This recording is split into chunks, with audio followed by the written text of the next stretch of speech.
Kolēģi, esam sanākuši uz kārtējo 29. augusta valdības sēdi. Mums ir darba kārtība, vesela virkni jautājumu. Ārpus A sadaļas ir vēl papildus iekļaut A sadaļā. Es aicinu, kā vienmēr, atsveicināt TAP portālu, varbūt kopš rīta tur kaut kas nebūtu bijis reģistrēts un tagad ir. Pa darba kārtībai ir kādi jautājumi. Ilze. Jā, es aicinu 3.8 punktu rīkojumu projektu par palīdzības sniegšanu Ukrainai, kas ir saskaņots un ir faktiski tāds administratīvs process, lai sakārtotu dokumentus, iekļaut A sadaļā. Es saprātu, vienkārši viņi uzklausīt. Es domāju, viņi ļoti laba ziņa, un mums vajadzētu vienkārši viņi īsti izzināt. Tas ir daļa no mūsu 5 miljonu eiro palīdzību Černihivas apgabalam. Es labprāt vienkārši, ka visi mēs sekojam tam līdzi. Kolēģi, vai vēl par darba kārtību? Ja ne, tad vienojamies par šādu, tad sākam izskatīt viss, kas ir A sadaļā, vai ir kāds iebildums. Iebildumu nav. Kolēģi, pirms mēs ejam tālāk, es vienkārši gribu aicināt, varam ir ekonomikas un zemkopības ministrijas nākt uz valdību, tad jaunadēļ tas bija domāts būt šodien ar šis vētra postījumiem. Mums bija jābūt informācijai, datiem, vai un kādi vēl papildus postījumi ir bijuši, lai mēs varētu lemt, vai mēs sniedzam vai nesniedzam un kādā apjomā mums vienkārši vajadzīgi tie dati. Es negribu šobrīd sākt plašu diskusiju, bet mums vajag rakstisku dokumentu, kas ir iesniegts saulaicīgi, lai mēs varam izskatīt, lai mēs varam lemt. Tas šodien nav darba kārtībā, bet ir lūgums. Es saprotu, ka ir mums tajā informācijas apkopošanā, mums ir pašvaldības, tas ir lauka atbalsta dienests, varbūt vēl kādi dienesti, kas sniedz ministrijām informāciju, kamēr apkopojas, var saprast, ka var paiet laiks. Tā grūtība ir, ka ir droši vien neviena zemnieka saimniecība vai kāda cita saimniecība, kurai būs vajadzīgs atbalsts, vai grib saprast, vai būs vai nebūs atbalsts, un lai mēs varētu to atbildēt, mums vajag to izskatīt, lai izskatītu, mums vajag dokumentu. Tātad pēc tālākas diskusijas lūgums tad jaunadēļ, lai būtu dokuments, nav jābūt garam ziņojumam, ja viņš ir īss, vai ziņojums ir tāds, ka dienesti nesiedz informāciju, vai pašvaldības nevis nesiedz informāciju, tā arī ir informācija mums, bet lai nepaliek tā, ka valdība šobrīd nereaģē. Es saprotu, ka mūsu dienesti strādājas, tad īsts Sprindžu kungs un Šmita kungs. Jā, premjer kungs, es pat biju sagatavojis šodien ziņot, bet tā problēma ir, ka tā tad pašvaldības vēl iesniedz ziņas par to pirmo, ko mēs nobalsojam 3000 par mājsaimniecību.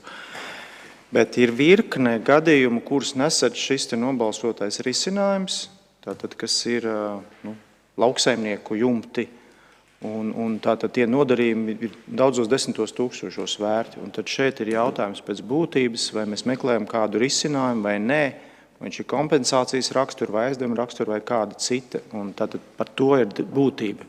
Bet tas, kas ir jau nobalsots 3 nedēļas atpakaļ, es varu iesniegt starpziņojumu ar skaitļiem, ar indikatīvām summām, kas vēl nav galējis, jo vēl ir nedēļa pašvaldības var ziņot par kaitējumu apjomiem. Skaidrs, tātad mēs pieņemam ātru lēmumu bez visu apkopotas informāciju, tas ir individiem. Mums vienkārši jātiek tagad pie saimniecībām, pie uzņēmumiem. Un, lai mēs tur varētu, mums vajadzīgi ir dati, lai mēs varam saprast, pa kādu apjomu, kādi gadījumi, kur ir vai nav apdrošināšana un tā tālāk. Šmitkungs, jums arī varbūt īsts komentārs. Jā, pavisam īsti. Mums arī jau principā informācija bija sagatavota. Lats jau no pirmās dienas tos datus ir apkopojis gan par saimniecībām, gan par zaudējumu apjomiem. Protams, ka tur ir ļoti būtiski nianses attiecībā uz to, kas ir apdrošināts. Mēs nedrīkstam nekādā veidā sodīt tos, kas ir apdrošinājušies un tos, kas nav.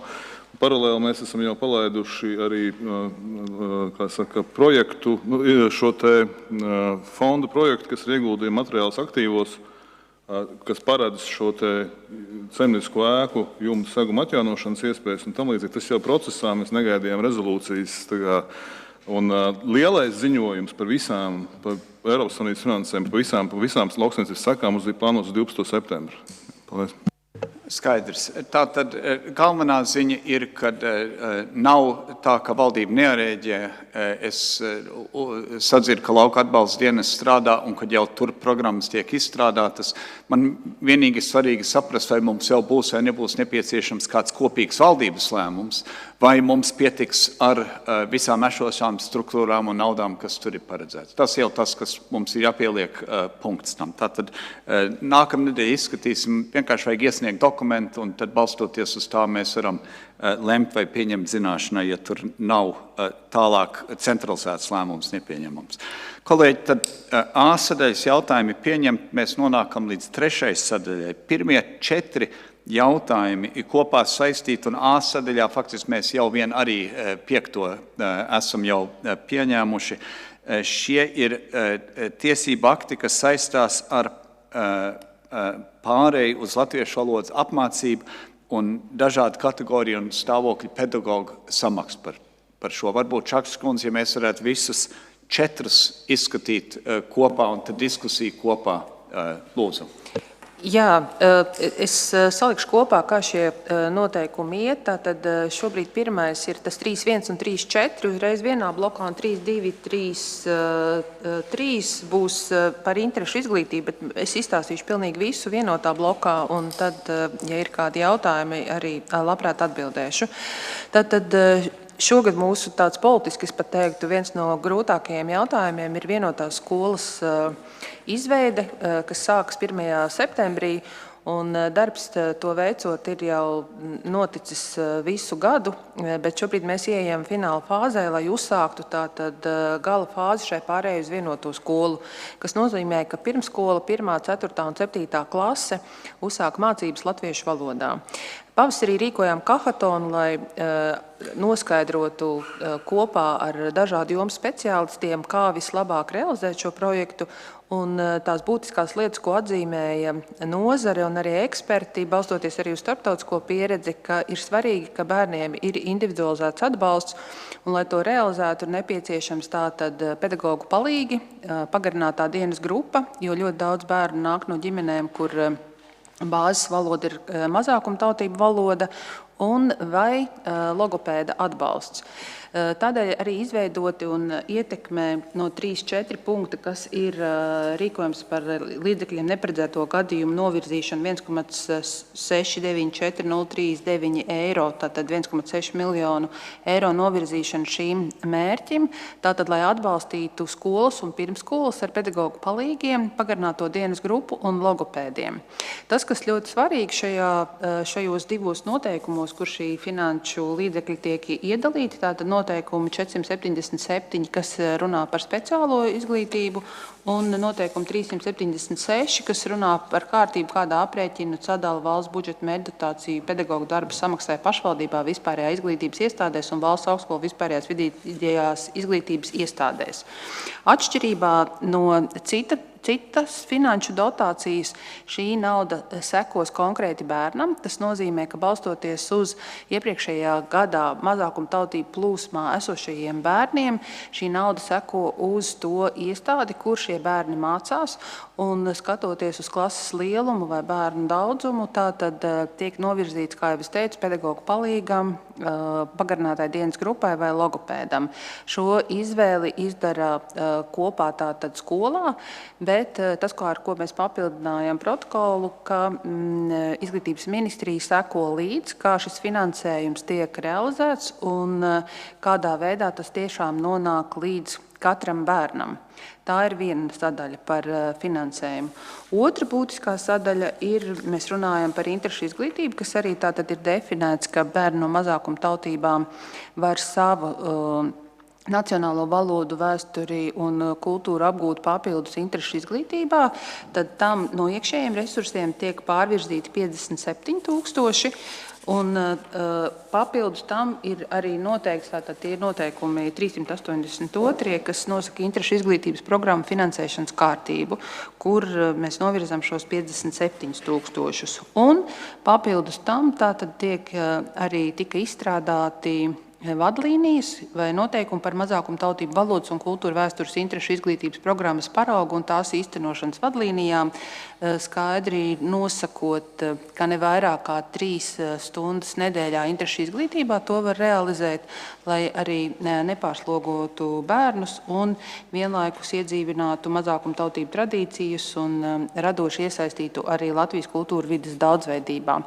Jāsaka gan, ka tas, ko mēs saņemam no skolām, vairāk tiešām ir lūgums pēc atbalsta latviešu valodai, un mazāk varbūt ir interesi par šo interešu izglītību, bet caur šiem noteikumiem mēs risinam arī šo atbalstu interešu izglītības realizācijai. Lūgums atbalstīt. Tā, kolēģi, mums ir kopīgs skaidrojums par visiem 4 tiesību aktiem. Mēs apzināmies, ka mūsu valstī ir jāiet uz priekšu, jāseko arī iepriekšējās valdības vai valdību lēmumus pārējai uz latviešu valodu. Šī ir, kā varētu teikt, pēdējais posms, vai ir diskusija? Diskusijas nav, vai ir diskusija, un mūsu Pirmnovkungs ir pieslēdzies. Lūdzu.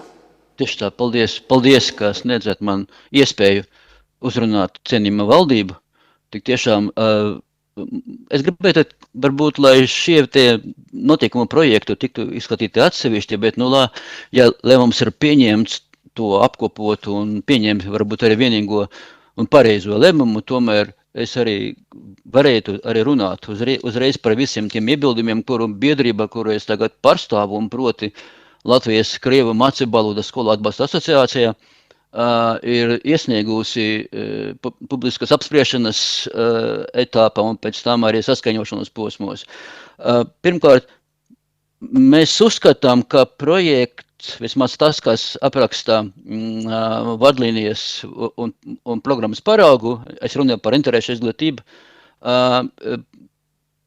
rada vairāk jautājumu un nevis atbildes uz izaicinājumiem, kuri ir radījušies pēc tam, kad Saeima nolēma aizstāt mazākumtautību vispārējās izglītības programmas ar interešu izglītības programmām. Papildu mērķdotāciju finansējums pedagogu darba samaksai, mazākumtautību valodas un kultūra vēstures interešu izglītības programmas īstenošanā pamatojas uz to, ka vispārējās pamatizglītības programmas izglītojumu skaitu, kas iepriekšējā mācību gada apguvuši izglītības programmas. Jautājums, uz kāda skaita pamatā aprēķinās mērķdotāciju finansējumu pēc tam, kad vispārējās pamatizglītības programmu īstenošana būs galīgi pārtraukta. Mācību līdzekļu izmaksā, saimnieciskie izdevumi un citos nepieciešamos izdevumus seks no dibinātāja līdzekļiem. Kas tie būs par dibinātājiem? Jā, projekta tie ir aprakstīti, nosaukti pēc komatiem. Acīm redzami, ka pašvaldības būs tie galvenie, kas nesēs to galveno slogu un nodrošinot interešu izglītību savos novados. Un savukārt pedagogu darba algas un valsts sociālās apdrošināšanas obligātas iemaksas valsts seks tikai daļēji. 10% apmērā no mērķdotācijas par vispārējās pamatizglītības programmu izglītojumiem, kuri iepriekšējā mācību gadā apguvuši mazākumtautību izglītības programmas. Un pārējais finansējums gulstas atkal jau uz pašvaldībām. Ir liels risks, ka tieši tās kļūs par galveno sloga nesēju. Es atgādināšu, ka mazākumtautību valodas un kultūra vēstures interešu izglītība pēc tam, kad būs izbeigta vispārējās izglītības mazākumtautību programmu īstenošana, paliek vienīga mazākumtautību valodu apguves iespēja Latvijā. Izņemot gadījumus, ka tas ir oficiālas valodas Eiropas Savienībā vai to apguve ir nodrošināta starpvalstu līgumos. Ja šī iespēja būs atkarīga galvenokārt no pašvaldību budžetu spējām, tā var kļūt par neiespējamā par attiecīgajos Latvijas reģionos to nepietiekamās pašfinansēšanas dēļ, lai arī būtu pieprasījums pēc šādām programmām. Arī pašvaldības, kurās mēdz saukt par turīgām, Rīgā, piemēram, objektīvi rodas situācija, kad vietējās izglītības pārvaldes, atbildot uz skolu direktoru pieteikumiem, viņiem rosinās meklēt iekšējus resursus mazākumtautības valodas skolotāju algu samaksai interešu izglītības programmas īstenošanai. Ko tas nozīmē?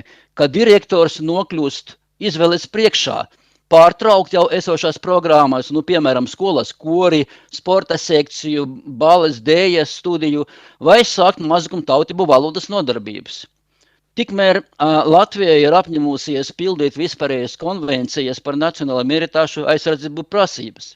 Proti, konvencijas 14. panta 2. daļu, kas nosaka, kā es citēju, izglītības sistēmu ietvaros, puses apņemas, ja ir pietiekams pieprasījums, nodrošināt savu iespēju robežās, ka personām, kuras pieder pie nacionālajām minoritātēm, ir pienācīgas iespējas apgūt minoritātes valodu vai iegūt izglītību šajā valodā tajā teritorijā, kurā vēsturiski vai lielā skaita apdzīvo nacionālā minoritāšu personas. Citāta beigas. No tā, kā 2022. gada 29. septembrī Latvijas Saeimā ar balsu vairākumu atbalstīja mazākumtautību vispārējas izglītības aizstāšanu ar interešu izglītību, ir secināms, ka valsts toreiz novērtēja savu iespēju robežas kā pietiekamas, lai finansētu interešu izglītību. Un saistībā ar to, ka Latvijas Republika ir atbildīga par minētas konvencijas izpildi, valsts pienākums ir nodrošināt pedagogu darba samaksu mazākumtautību valodas un kultūru vēstures interešu izglītības programmu īstenošanai, un līdz ar to no piešķirtajiem valsts budžeta līdzekļiem to finansēt. Tāpēc manā ieskatā, mūsu biedrības ieskatā, šāda redakcija, kur tagad ir darba kārtība iekļauta, nav atbalstāma. Pedagogu darba samaksa programmas īstenošanai jābūt finansētai galvenokārt no piešķirtajiem valsts budžeta līdzekļiem, nevis no pašvaldībām vai no fiziskām un juridiskām personām. Bez tām es gribēju pievērst uzmanību tam, ka faktiski tagad notiekumus nemaz nav aprakstīts tas mehānisms, kurš ļautu apzināt izglītojumu skaitu. Faktiski viss ir nodots no pašu izglītojumu vai viņu vecāku ziņā. Ja viņi nepieteiksies patstāvīgi atsevišķās skolās, atsevišķās nodavos, novados, skolās var pat neuzzinās par to, cik daudz tādu izglītojumu ir. Tomēr, ja valsts uzņemās pildīt savas saistības attiecīgi uz mazākumtautībām piederīgiem bērniem un viņu ģimenēm, šis mehānisms ir aprakstāms tāda veida dokumenta, kurš sauc par vadlīnijām. Šādā aprakstā mēs šeit neredzam. Tagad, burtiski, cik daudz tagad, 3 dienas pirms jaunā gada sākumā skolas vēl nezin, cik daudz izglītojuma vēlēsies tomēr piedalīties tādas nodarbības, ģimenes uzdot jautājumus, vai tik tiešām valsts ir attiekusies no savām saistībām, lai arī bija solīts, ka jau šā gada sākumā šādi dokumenti un normatīvi akti parādīsies. Tāpēc es domāju, ka šis jautājums, lai arī 3 saskaņojumi notikuši abu likumprojektu 1203 un 3824 notikuši, tomēr dokuments joprojām jēls, nav sagatavots darbam un nav skaidrība nec tiem, kas patērēs šo te iespēju, gan arī tiem, kas to nodrošinās uz zemes skolās. Mana ieskata darbs ir turpinājams, un tāpēc es aicinu valdību nopietni izturēties pret tādu risku, ka vienkārši mums tas, kas ir uzdots likuma, nebūs izpildīts jaunajam mācību gadas sakoties. Lūdzu, ņemiet vērā manu ziņojumu. Paldies jums par jūsu uzmanību. Paldies, es iedošu Čakškundzei jums vārdu. Mums vēl viens pieteicies, kas grib izteikties. Buzēva kungs, es godīgi sakot, nezinu, kuru organizāciju šobrīd pārstāvēt, ja varat to izklāstīt un arī tad savu argumentu. Un, ja varētu tā īsi, es pieņemu, ka jūs iebildīsiet, bet ja varētu tā to sāls argumentu censies izteikties. Paldies. Protams, paldies par iespēju izpaust Latvijas cilvēktiesību komitejas viedokļā. Un viedokļas ir par 2 noteikumiem no 4. Un abi noteikumi skar interešu izglītības programmas mazākumtautībās. Pirmkārt, par noteikumu, kas paredz šo programmu finansējumu. Damas un kungi, jūs jau no paša sākuma divreiz pārkāpāt izglītības likuma prasībās. Likums paredzēja valdībai pirmkārt izstrādāt atsevišķas notiekumas dzimtas valdes apmācību finansēšanai. Otrkārt, to izdarīt nevēlāk kā 31. decembrī, viss 3 dienas pirms jauna mācību gada sākuma. Ir arī trešais likuma pārkāpums. Finansējums tiek piešķirts tikai izglītības skolās, un likums paredz kādu interešu nodarbību, organizēšanu un finansēšanu arī pirmsskolas iestādās. Tieši pirmsskolas iestādās jau pēc 3 dienām pārēt uz mācībām tikai latviešu valodā, un šī pirmsskolas vecuma bērnu skaits ir aptuveni vienāds ar Hogart valsts valodā pārgājošā skolēnu skaitā. Tātad finansējums jau ir samazināts uz pusē. Ceturtais likuma pārkāpums ir nosacījums, ka uzreiz pēc pārējas uz izglītību tikai latviešu valodā skolēns dzimta valoda varas mācīties tikai 1 gadu.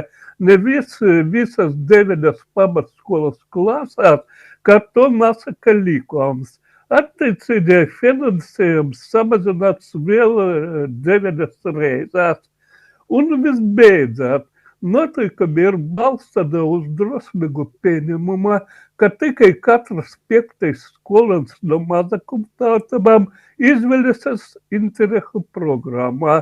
Lai gan pagājušajā gadā viņi visi izvēlējās mazākumtautību programmā, finansējums vēl 5 reizes par zemu novērtēts.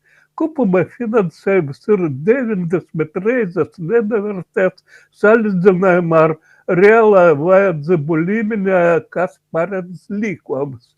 Damas un kungi, pieļauju, ka kādas izpirkstamas spēles attiecināta tikai uz mazākumtautībām, bet ja ar tādu pašu kompetenci pārvaldīs Latviju kopumā, tad mūsu valsts vienkārši neizdevās.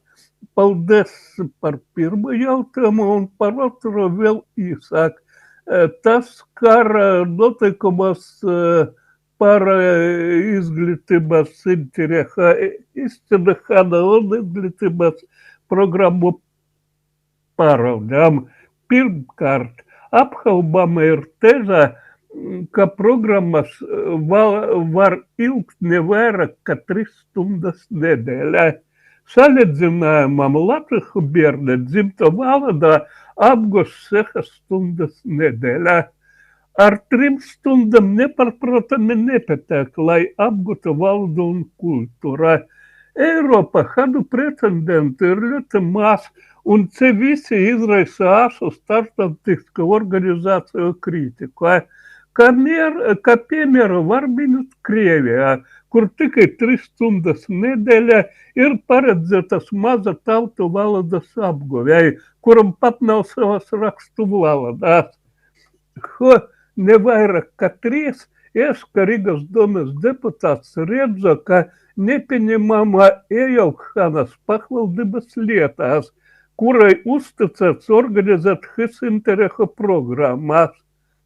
Arī valodas un kultūras apgāves gala rezultāts ir ārkārtīgi samazināts, salīdzinot ar pašreizējiem pirmsskolas un skolas izglītības standartām. Standarts atbilst pirms 150 gadam draudzes skolas absolventa līmeņām.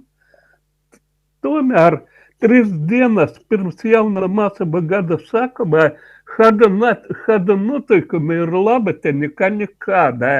Tāpēc es aicinu tos nekavējoties pieņemt un labāk tuvākajā mēnešu laikā. Paldies par iespēju izpaust viedokļu. Labi, paldies, Čakšas kundze, es došu jums iespēju kodolīgi atbildēt. Jā, paldies. Man liekas, ka šis process, kas ir sācies, ir ļoti svarīgs, ka mēs tiešām nodrošinām visiem bērniem iespējas apgūt labāko izglītību Latvijā, un tam ir šis varbūt pat nokavētais process saistībā ar pārēju uz latviešu valodu. Un atbildot uz jautājumu par interešu izglītību, jā, interešu izglītība mums ir vairākās nozarēs, tātad kultūra izglītība, kur iet arī mazākumtautību valoda, kultūra un vēsture, sports un arī tehnoloģiskā interešu izglītība. To bērni izvēlas paši, un tam ir finansējums, kam šobrīd papildus klāt ir iedots 57,000, arī nosakot to, kāda interese līdz šim ir izrādīta. Protams, ka mēs tam sekosim līdz, un likumā dotais uzdevums tiek pildīts. Paldies, lūdzu atbalstīt. Paldies, kolēģi. Tātad diskusija ir bijusi. Es domāju, diskusija jau visu laiku ir plaši bijusi, bet nenoliedzam mums ir arī satversmē definēts, kāda valsts mēs esam. Nacionāla valsts, šī vienīgā valsts pasaulē, kur var attīstīties latviešu valoda. Ir daudzas citas valstis, kur brīvi var attīstīties un attīstās citas valodas, bet mēs esam atbildīgi par mūsu nacionālās valsts attīstību, un šis ir, varētu teikt, kārtējais, bet ļoti svarīgais solis, lai šo procesu pilnveidotu. Kolēģi, uzklausot diskusijas, protams, izlasot visu, nav tālāk diskusijas vai kāds, kurš iebilst pret jebkuriem no šiem 4 tiesību aktiem. Iebildumi nav, tie arī ir pieņemti. Paldies arī tiem, kuri ieradās sēdē izteikt savu viedokli. Lēmums vai ir pieņemts par visiem. Virzāmies uz priekšu. Paldies. Tālāk mums nākamie 3 jautājumi arī kopā saistīti šī likuma projekta pakotne par mantojuma tiesību regulējumu sakārtošanu. Lūdzu, Lībeņa Egners kundze. Jā, paldies, ministrs prezidenta kungs, cienījumās ministrs, godātie ministri. Šī tiešām ir tāda liela lieta, mantojuma tiesību reforma. Stāda jums priekšā 3 likumprojektus, grozījumi civil likumā, notariāta likumā un kredītu reģistra likumā pēc būtības.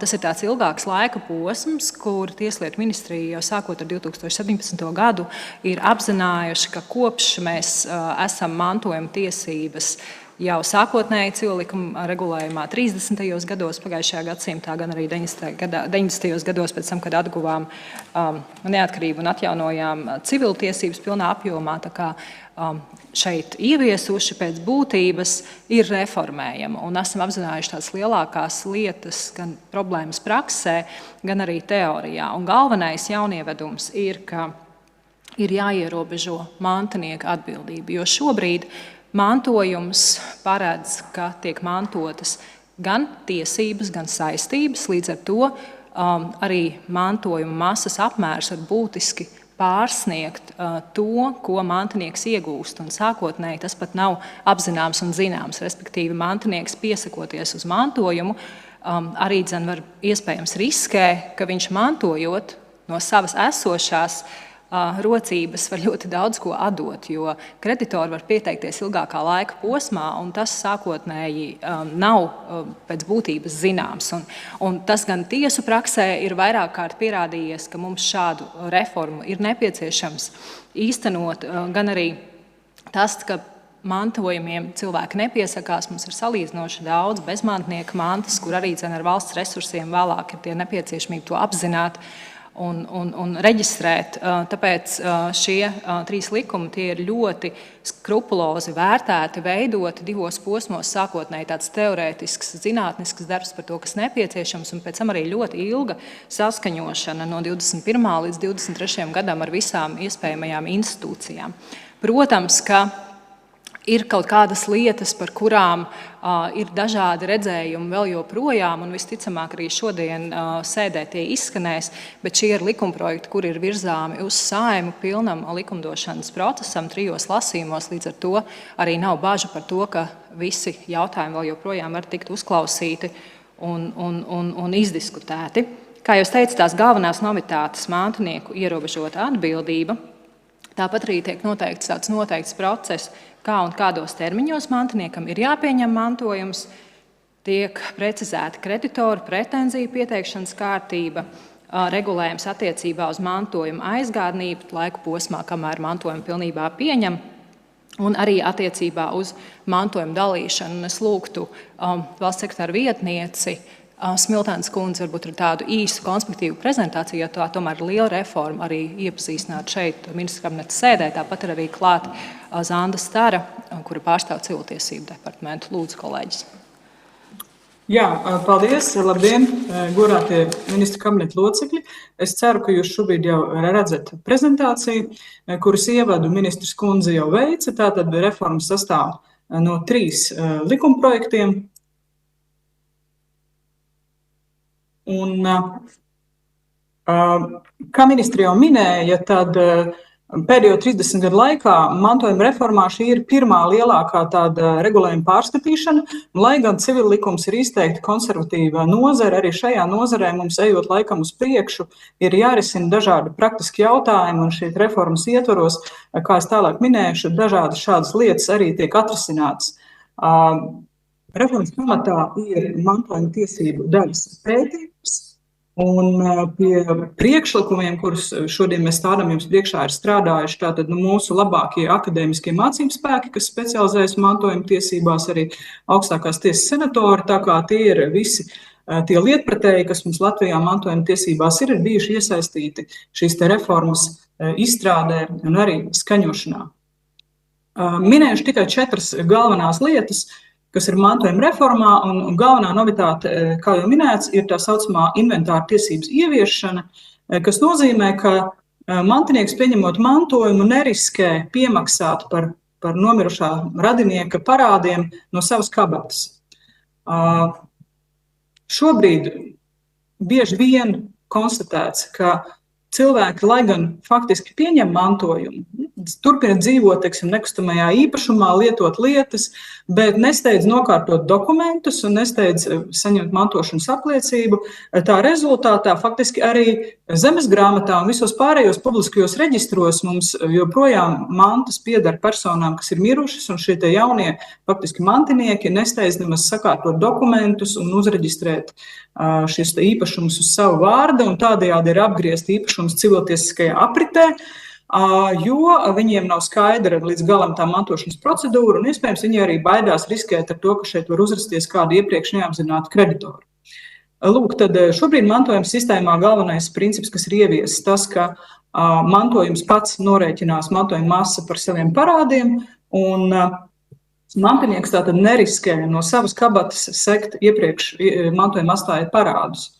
Ir uzlabot mantojuma sistēma tādā ziņā, ka atklāties mantojuma lietai noteiktā un skaidrā termiņā ir jāpiesakās visiem kreditoriem, kuriem ir prasījumi, un tad mantinieks, piesakoties un vērtējot, vai viņš pieņem vai nepieņem mantojumu, redzēs jau gan visus, teiksim, kreditoru prasījumus, tātad visus parādus, gan arī mantojuma sastāvu no tā, kas ir redzams mums publiskajos reģistros. Viņš var izvērtēt tātad mantojumu pieņemt vai nepieņemt, kā arī viņam ir jāizsaka skaidra mantošanas griba, kas šobrīd bieži vien, kā jau es minēju, cilvēki vienkārši pieņem mantojumu faktiski, turpina lietot šīs lietas, iespējams turpina veikt kaut kādus maksājumus uz mirušās personas arī noslēgtiem līgumiem, bet faktiski nav sakārtojuši tos dokumentus, pārslēguši līgumus un mantas pārreģistrējuši uz sevi, kas tālāk praksē jau raisa virkni praktisku problēmu civiltieskajā apritē.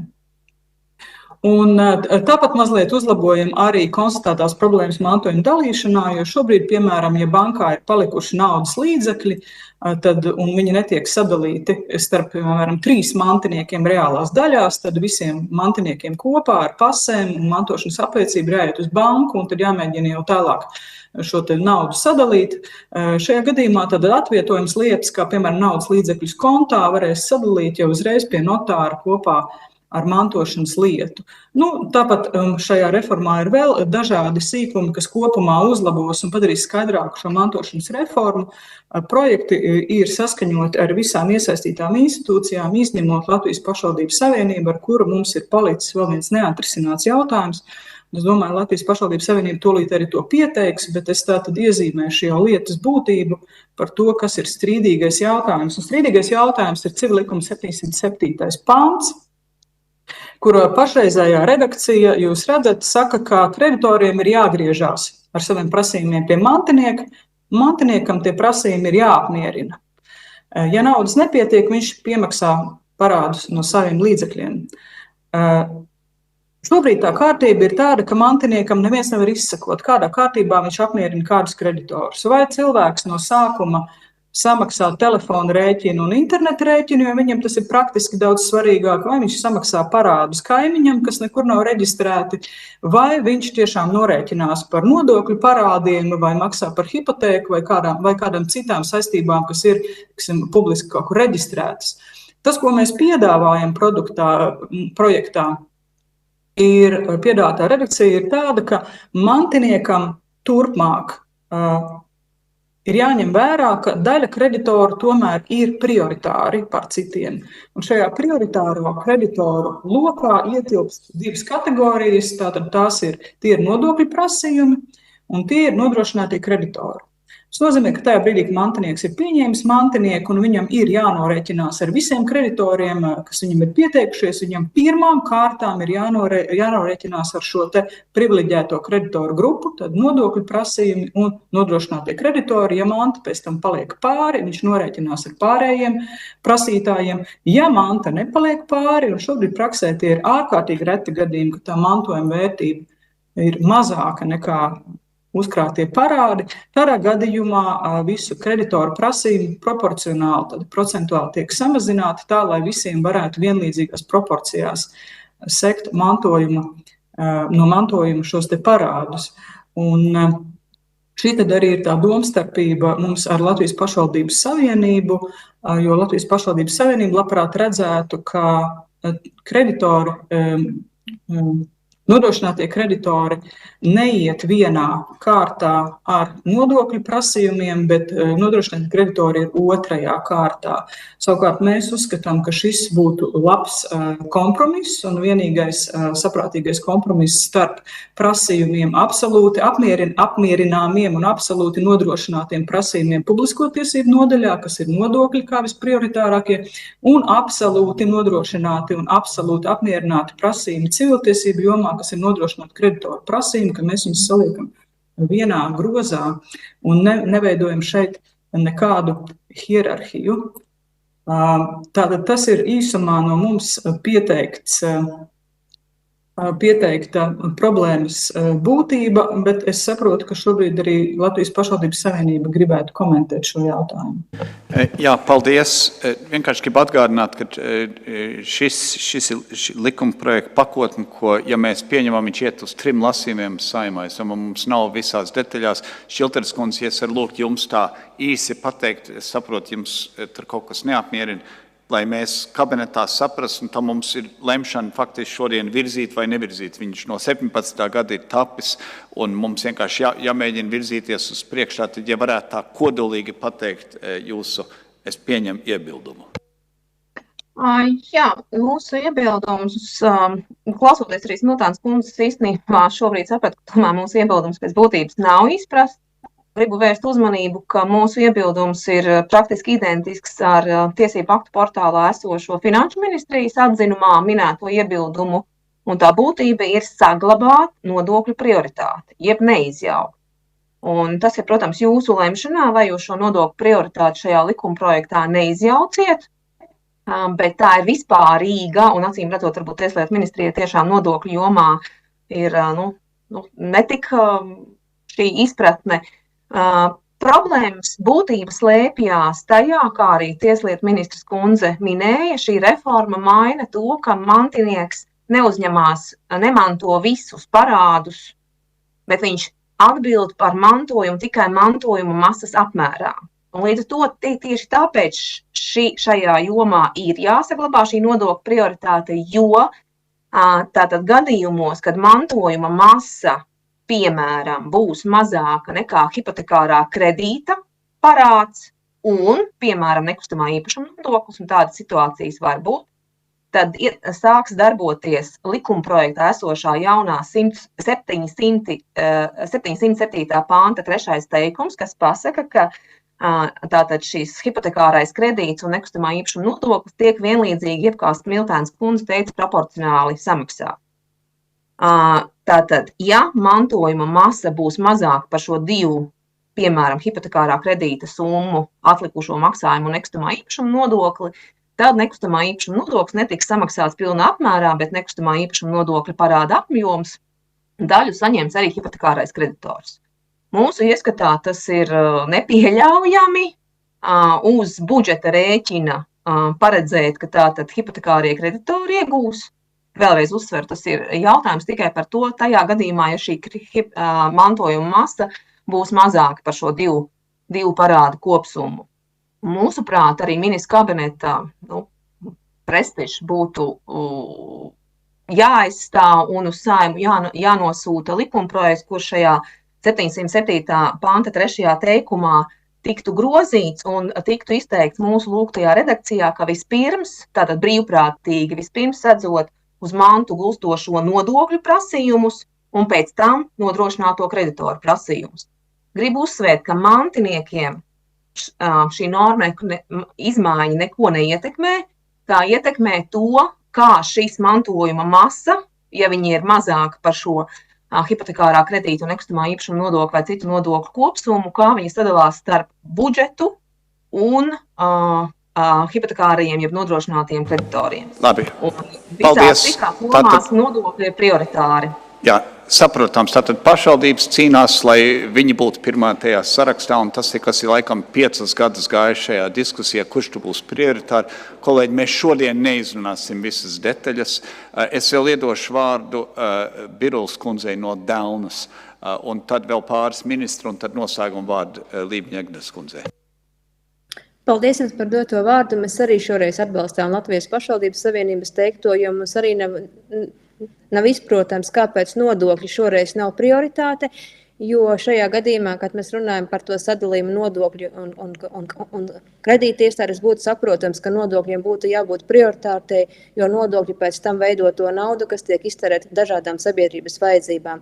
Bet šajā gadījumā, kad nodokļi nav prioritāte, tā nauda aizietām kredītiestādēm, un līdz ar to domājot par to, kā izpildīt tās plašās sabiedrības vajadzības, tas maciņš diemžēl samazinās. Līdz ar to tiešām nav skaidrs, kāpēc tie nodokļi šoreiz neiet par labu valstīm, bet tiešām tām kredītiestrādēm.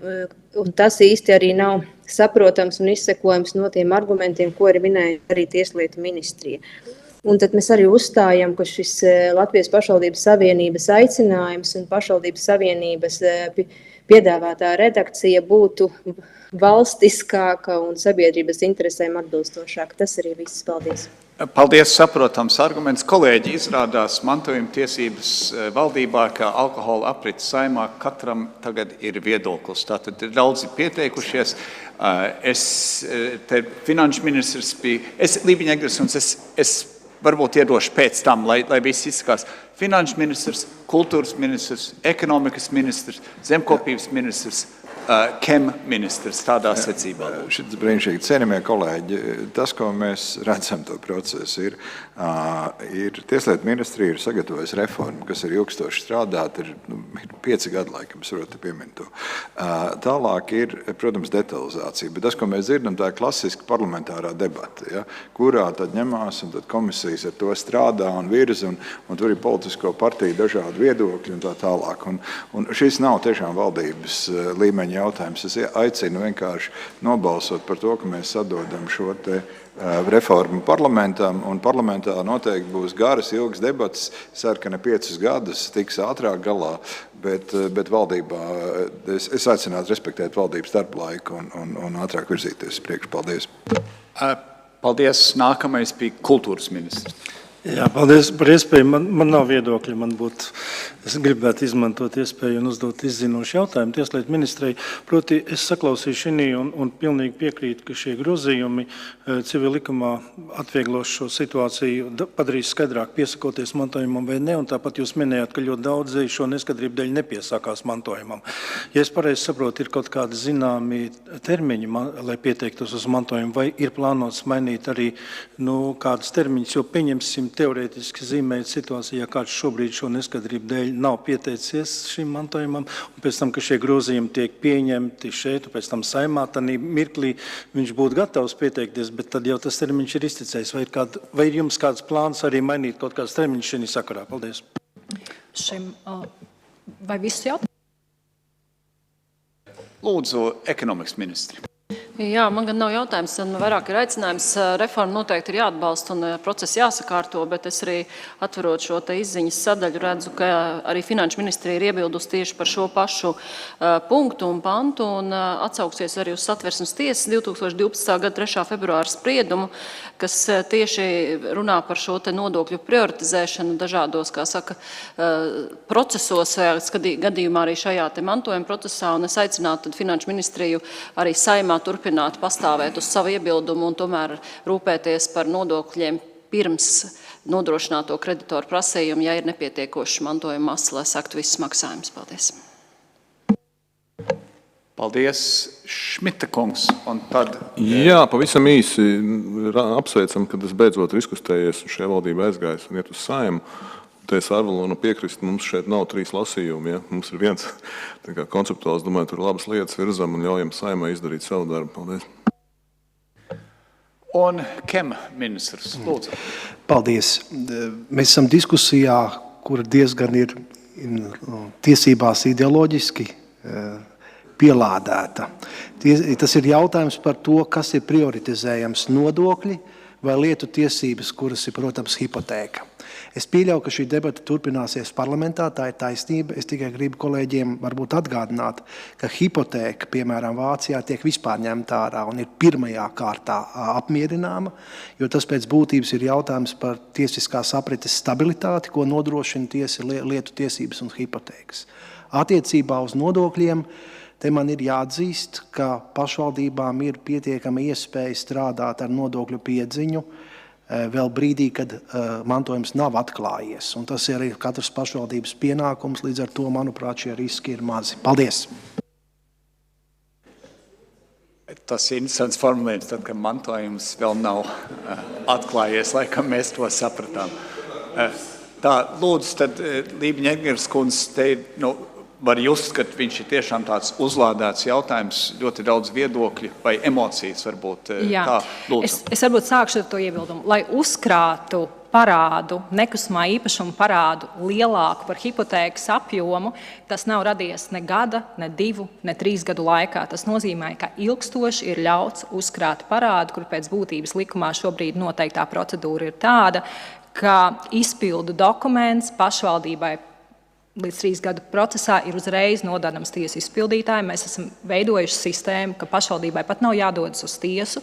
Izpildu dokumentu kārtībā pašvaldības nodokļi pret jebkuru ir prioritāri, un pašvaldība šādus parādus uzkrāja labprātīgi, iespējams kaut kādu apsvērumu dēļ, bet tas noteikti nekalpo tiesiskai stabilitātei, un tas arī noteikti nekalpo tās pašvaldības kopējam labumam, jo šie vajadzīgās lietas tiek apmaksātas no kopējās kases, nevis katrs maksā tādā apmērā. Katrai personai ir iespējams piemērot atlaidi, var vērtēt katru individuālu gadījumu, ja cilvēks ir veselības apstākļu dēļ, slimības dēļ, vecuma dēļ, pašvaldības var piemērot nekustamā īpašuma atlaidi, un virkne pašvaldības to dara.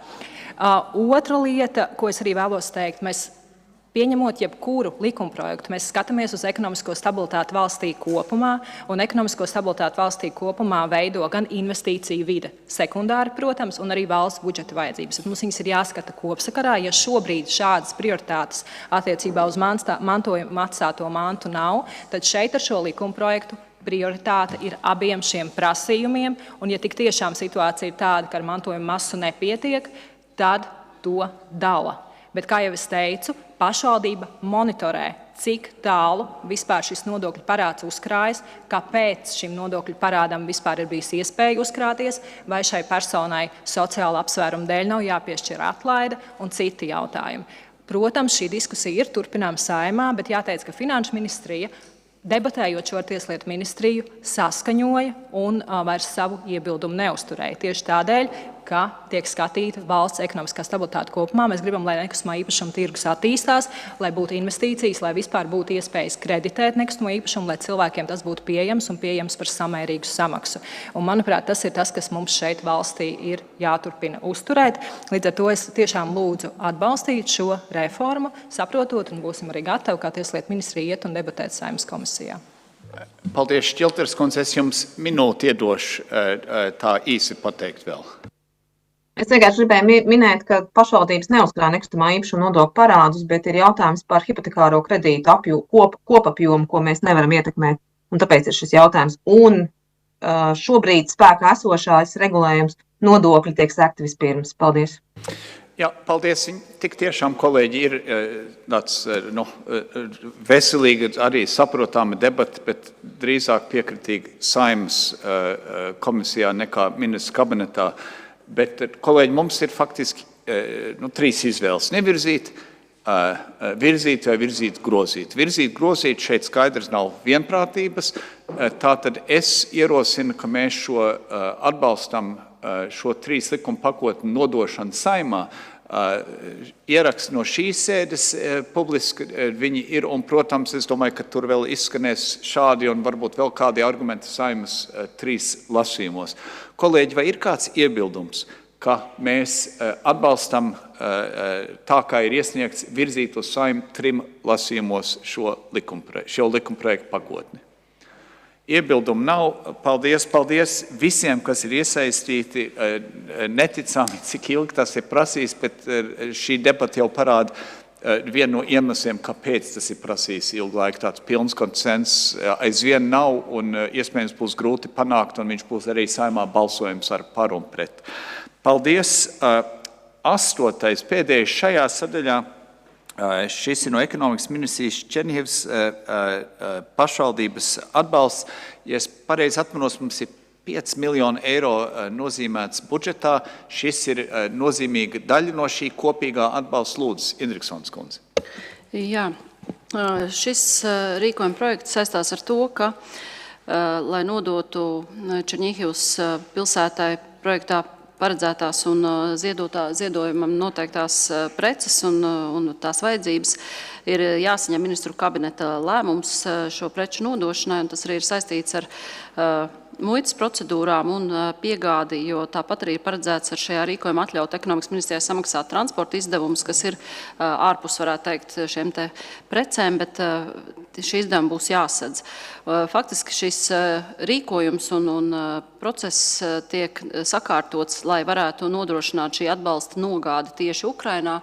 Un faktiski tā sistēma ir veidota tā, ka šie preču ražotāji apņemas arī aizvest uz Ukrainu, nodot, un līgums tiek noslēgts ar pašvaldību un ekonomikas ministriju, un tiek arī nodošanas pieņemšanas akts parakstīts, un līgums paredz kārtību un nosacījums, kam drīkst izmantot Latvijas ziedotās preces, lai mēs nodrošinātu to, ka tās saņem tiešām maznodrošinātas trūcīgas ģimenes vai ģimenes, kam šajā gadījumā ir gājis bojā mājoklis. Un faktiski tās, kā saka, mājas tiks izmantotas atbilstoši mērķim. Aicinu atbalstīt. Paldies. Man tikai jāuzdod vairāk viens tehniskas dabas jautājums. Tad šis ir pilnībā saskaņots procedurāli ar Ukrainas puses, ka viņš tiešām aizies tā kā paredzēts.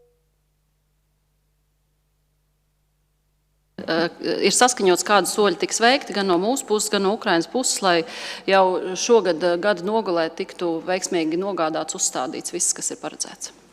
Labi, paldies, kolēģi. Vai ir vēl kāds jautājums, diskusija nav, vai ir iebildums?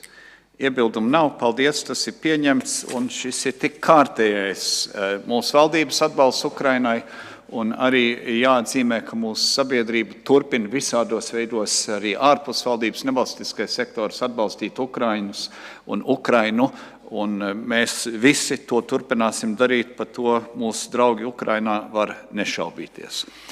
Virzāmies tālāk, mēs nonākam līdz 4. sadaļai. Pirmo mēs jau esam pieņēmuši, otro. Tas ir no Siliņas kundzes Labklājības ministrijas par mediāciju bērnu interešu aizstāvībai. Jā, kolēģi, labdien! Tātad ar šādu informatīvo ziņojumu, kurā mēs piedāvājam potenciālo risinājumu gana lielai skaitai strīdu starp vecākiem, risinot jautājumus par ģimenes konfliktiem, un tā skaitā arī laulības šķiršanas gadījumos un gadījumos, kad ir bērna saskarsmes tiesības jānodrošina, vai bērna dzīvesvieta, vai bērna skola.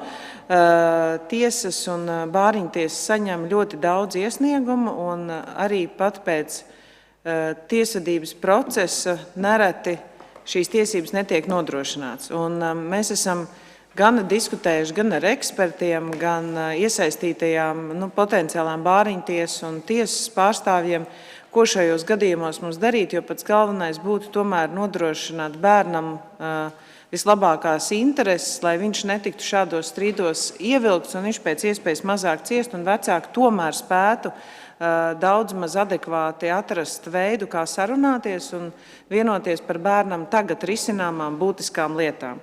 Tāpēc mēs esam nākuši klajā ar tādu piedāvājumu, informatīvajā ziņojumā esam izklāstījuši, ka tajos gadījumos, kad kāds no vecākiem vēlas sniegt bāriņtiesā vai tiesā pieteikumu par ģimenes strīdu risināšanu, kur ir iesaistīts bērna intereses, ka mēs piedāvātu viens bezmaksas certificētu mediātoru konsultāciju obligātu, kas būtu tātad šādiem vecākiem jāaiziet.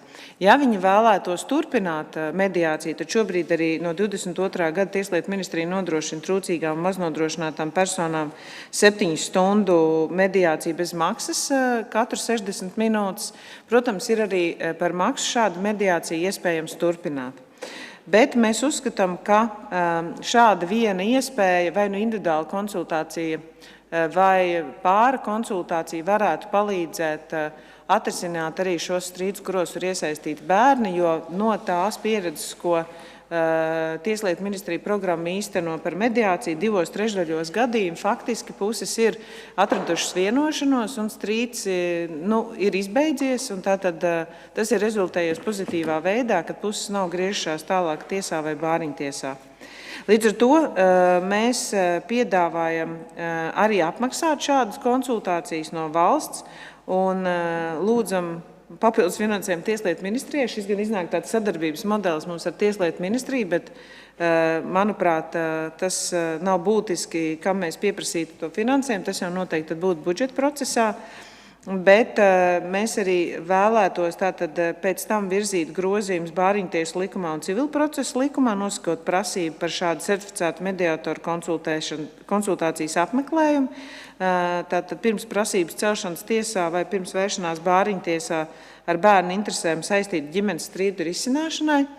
Un mēs arī esam runājuši, un bērnu sadarbības lietu padomē esam izrunājuši arī ar pašvaldībām, ka šādas mediācijas, protams, būtu iespējams nodrošināt arī attālināt, bet gadījumos, kad to nebūtu iespējams nodrošināt reģionos, šobrīd jau ir attālināts konsultācijas, bet būtu iespējams arī tātad pašvaldība varētu piešķirt telpas šādu konsultāciju nodrošināšanai. Mēs arī esam konsultējušies ar Knābu un vēl ar attiecīgajām institūcijām, ka tas nebūtu arī uzskatāms par valsts iejaukšanos un tas būtu izdarāms bez maksas.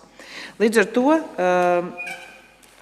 projekta finansējums 24. gadam ir 236 890 eiro, un mēs domājam, ka tas, ja arī palīdzētu uzlabot šo saziņu pat pēc jebkuras tiesvedības, bērnu vecāki paliek tie, kas ir, un šī saskarsme un kaut kāda potenciāla arī nākotnes komunikācija noteikti ir bērnu vislabākajās interesēs, un mēs uzskatām, ka šāds mēģinājums jebkādā veidā palīdzēt aizstāvēt bērnu intereses un uzlabot šo potenciālo vecāku saziņu varētu mums visiem palīdzēt, kā sabiedrībai kopumā, bet, protams, tādos neatliekamos gadījumos, kas prasa tūlītēju bērnu izņemšanu ģimeni vai kaut ko tam līdzīgu, te ir uzskaitīti informatīvajā ziņojumā šie gadījumi, tad, protams, šāda mediācija nebūtu, tur attiecīgi iestādes tad rīkotos nekavējoši.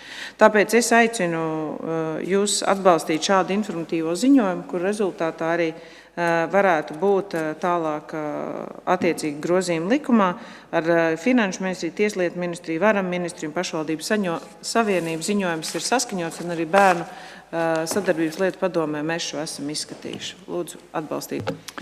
Paldies. Tieslietu ministri, lūdzu.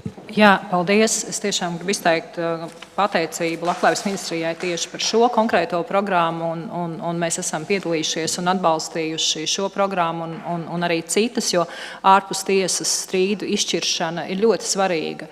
Jo viens ir izšķirt konkrēto strīdu tiesā, kad liekas, jā, rezultāts ir, bet savstarpējā komunikācijā starp pusi, kur uzskata, ka viņi ir vinnējusi tiesas procesu, un pusi, kur ir zaudējusi tiesas procesu. Tomēr turpmāka komunikācija ir ir ierobežota tajā, ka šis tiesas process ir bijis un kāds tomēr sajūt, ka viņš nav saņēmis pilnībā visu, ko viņš ir vēlējies. Savukārt šāda mediācija nozīmē, ka abi iesaistītie tomēr rod daļēji vismaz kompromisus un redz, kāda ir ieguvuma abām pusēm. Un īpaši, ja tas skar bērna intereses, mums ir likumā nostiprināts, ka visi šie lēmumi ir jāpieņem bērna labākajās interesēs, bet tas, ka tiesā izšķir strīdu, piemēram, par to, kam saskarsmes tiesības pret bērnu, nenozīmē, ka vēlāk starp šiem abiem pieaugušajiem cilvēkiem viņu komunikācijas problēmas, viņu savstarpējās neskaidrības visos citos lēmumos neietekmēs bērnu ļoti. Līdz ar to tiešām lūdzu atbalstīt šo konkrēto informatīvo ziņojumu, un no 2017. gada mēs ar pārtraukumu 19. gadā dēļ finansējuma problēmām esam šādas programmas kopā ar mediātoriem īstenojuši, un no statistikas tiešām 22. gadā, pagājušajā gadā, 282 uzsāktas mediācijas procesa lietas, un no tām 160 konkrēti lēmumi, kur puses varēja vienoties.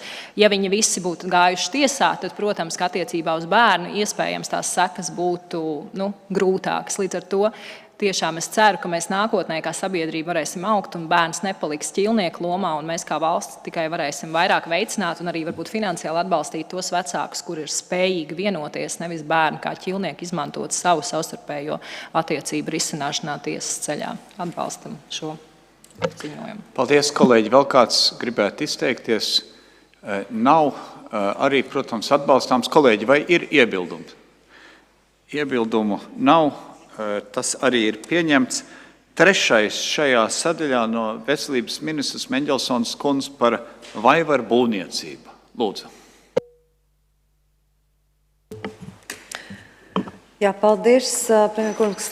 Attiecībā par vaivaru jaunu ambulatāro ēku šeit varētu teikt, ka tas ir gan būs palīdzība gan mūsu pacientiem, gan arī, jāatzīst, arī Ukrainas pacientiem, jo Ukrainas karavīri ir gan vaivaru klienti, gan un pacienti, gan arī tālāk attīstīsim rehabilitācijas pieredzes apmaiņu ar Ukrainas rehabilitologiem.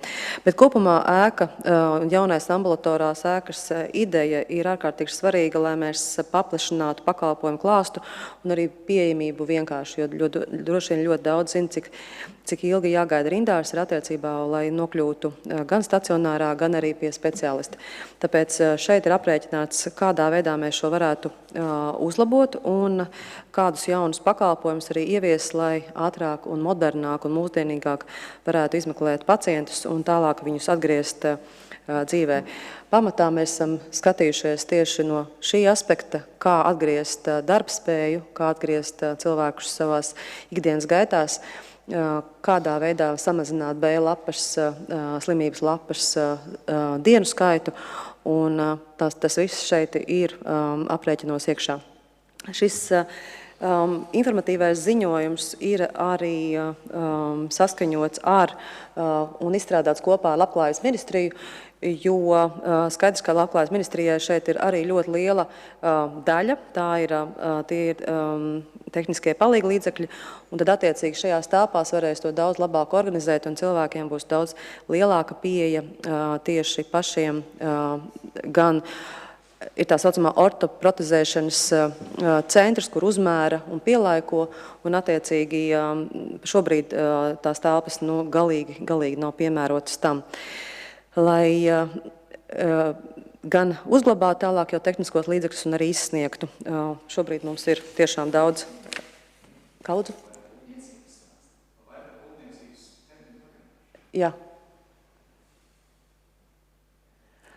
Un tāpēc šis ambulatorais dienas stacionārs ir šajā gadījumā ļoti gaidīts no pacientu puses, un es došu vārdu Vaivaru valdes priekšsēdētāji Margaritai Altmanai.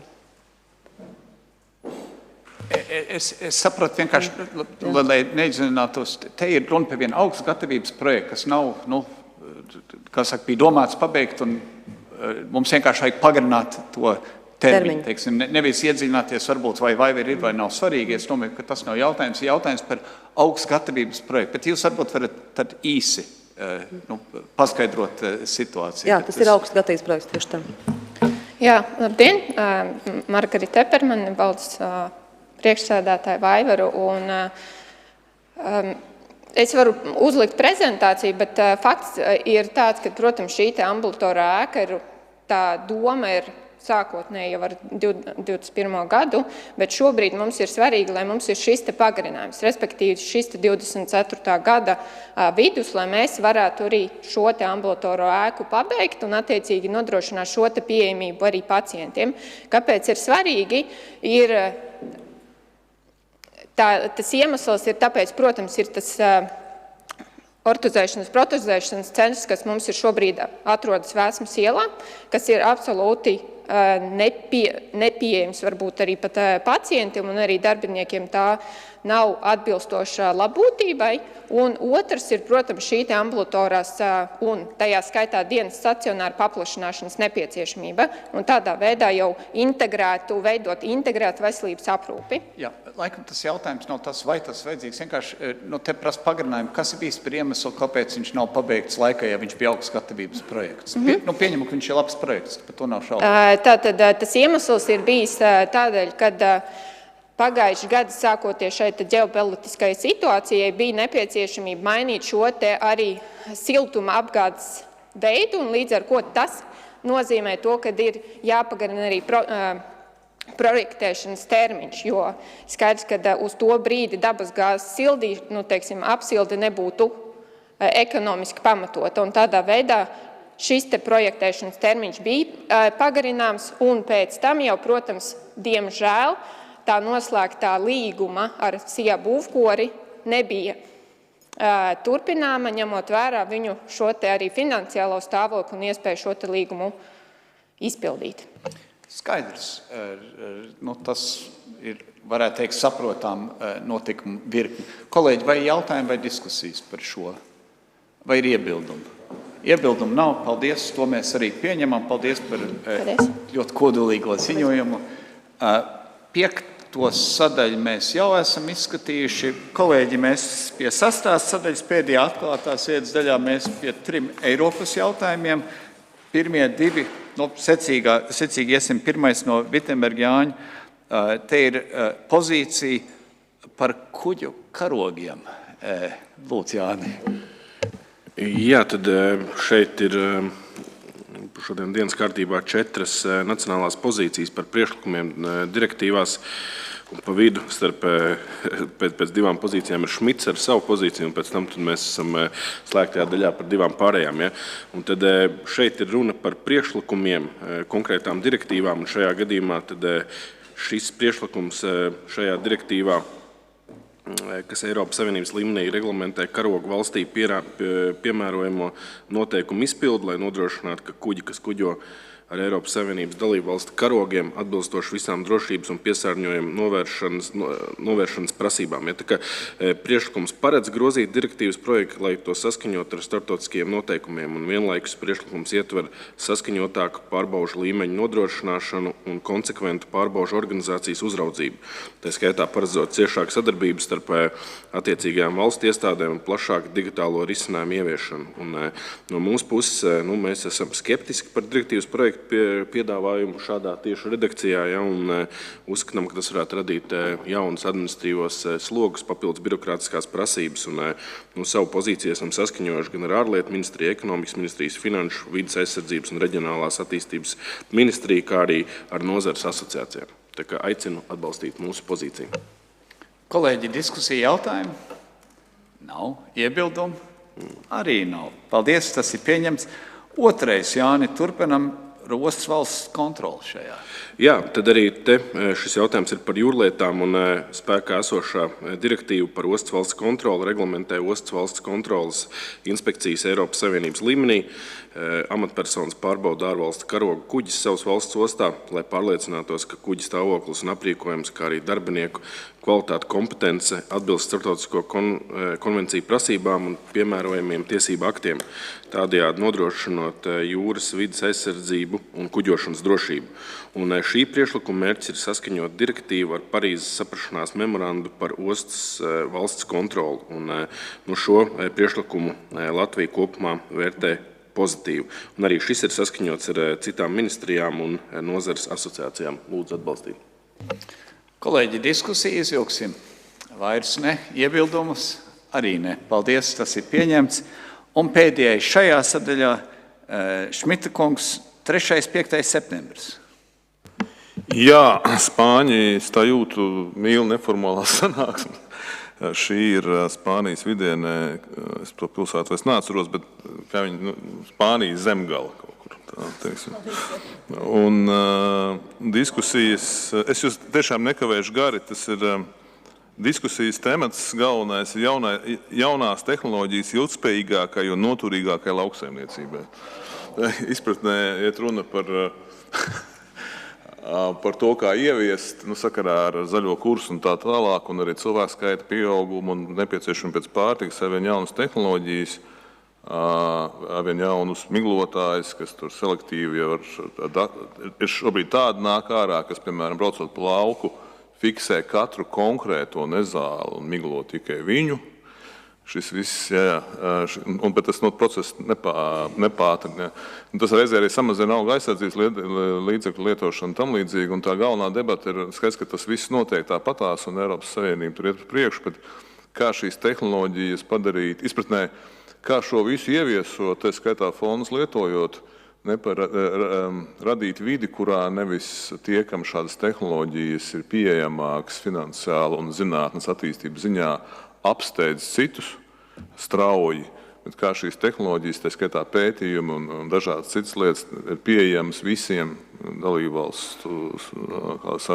valstīm un lauksaimniecības sektoram, proti kā fondus virzīt un tā skaitā arī zinātni atvērt, jaunos atklājumus atvērt visām dalību valstīm un savukārt nodrošināt arī finanšu pieejamību, lai šīs jaunās tehnoloģijas varētu ievies. Un par to šīs ir diskusijas, un, protams, arī nevis droši vien, bet tur programmā ir brauksim skatīties kombainas un tā tālāk.